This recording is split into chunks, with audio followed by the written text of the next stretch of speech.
Eminences, Excellencies, Secretary General of the YC, and Mr. Chairman, President of the Tatarstan Republic, distinguished participants, ladies and gentlemen, I feel I'm honored and I'm delighted to be here again. And since I have been taking part in this very strategic group for strategic vision between Russian Federation and the Muslim world, I would like to see the group in the future to play strategic and determinant roles in the world. The revival of this group is indeed timely and quite important to our situation today, where the world has been facing the most challenging situation, which is concluded by a group of former head of state and government, the Interaction Council, as a cumulative global damage. Maybe in Arabic, fasadul alam al-mutarakim, that the opposite of peace is no longer like the great Russian writer Tolstoy last time, peace and war, or war and peace. But indeed, peace is opposed to the absence of peace, which manifests in poverty, illiteracy, injustice, discrimination, many kinds of violence, not only physical violence, but also state violence, capital violence, up to the ecological collapse and the cultural tsunami of the world today, which is produced by the stream of liberalization in economy, liberalization in politics, and liberalization in culture. And this accumulative global damage is indeed our common enemy. And therefore, the partnership of civilization, alliance of civilization, cooperation between many parties should face this very problem as a common enemy. And therefore, we need to find common ground, common platform, or common word, kalimatun sawa, in order to face, it's not correct term, aduwun sawa, common enemy, which is indeed the problem of human being and humanity. Based on this backdrop, I would like the second phase of our strategic vision and strategic partnership between Russia and the Muslim world will be indeed an alternative to the world, will be a problem solver to that accumulative global damage, to work together for the global damage, accumulative global damage control.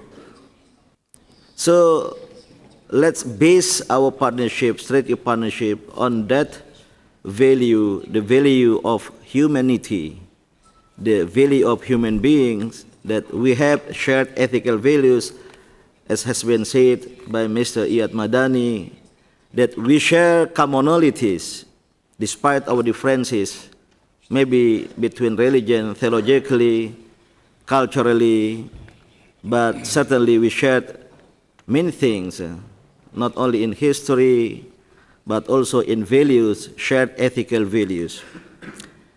The Muslim world and Russian Federation, to some extent, shared commonalities. The Muslim world is indeed a great world. I would like to describe this world is indeed possesses at least four resources, great resources. Number one, human resources, about 1.7 billion Muslims or more. And there is a tendency in non-Muslim countries that the Muslims are increasing in America, in Europe, also in China, as well as in Russia, and many other parts of the world. So the atlas of the Muslim world is no longer from Indonesia to Morocco, usually to say in Indonesia, Morocco, our eastern city in the archipelago in Morocco in the past, but cover almost all the globe. And number two, the Muslim world, which consists of at least 57 sovereign countries, have the power and natural resources. I think majority of members of the OPEC and many other natural resources that are needed by the human being today are in the Muslim world or in Muslim countries. Gas, oil, uranium, and other things. And number three, the Muslim world has also what I call it value resources, which is Islam itself. If the rise of the Western civilization was based on Protestantism ethics, as many writers have put it, and now the world is witnessing the rise of China because of the change and the world economic gravity center from the Atlantic to the Pacific, the emergence of East Asia, and also with the rise of China, maybe India, two biggest country in the world, was derived from, as many writers have put it, from the ethic of Confucianism, which is quite similar to the ethic of Protestantism, emphasize productivity, work, discipline, appreciation to times, and be efficient. The Muslim ethic, the Islamic ethical values are indeed stronger, though these ethical values are still immanent and put it by the believers only in the Holy Scriptures only. It's not yet manifest. And the fourth resources of the Muslim world, if I may say, that the Muslim world has glorious past. The glorious past that the Muslims world, the Muslims were becoming the holder of the world civilization supremacy in the Middle Ages by inventing sciences and technology.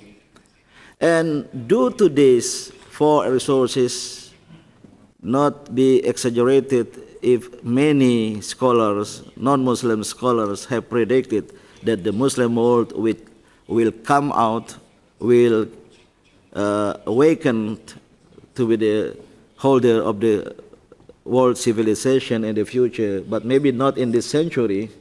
This is the time for the China, for the East Asia.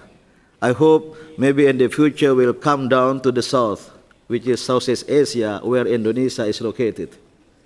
And we are anticipating that future.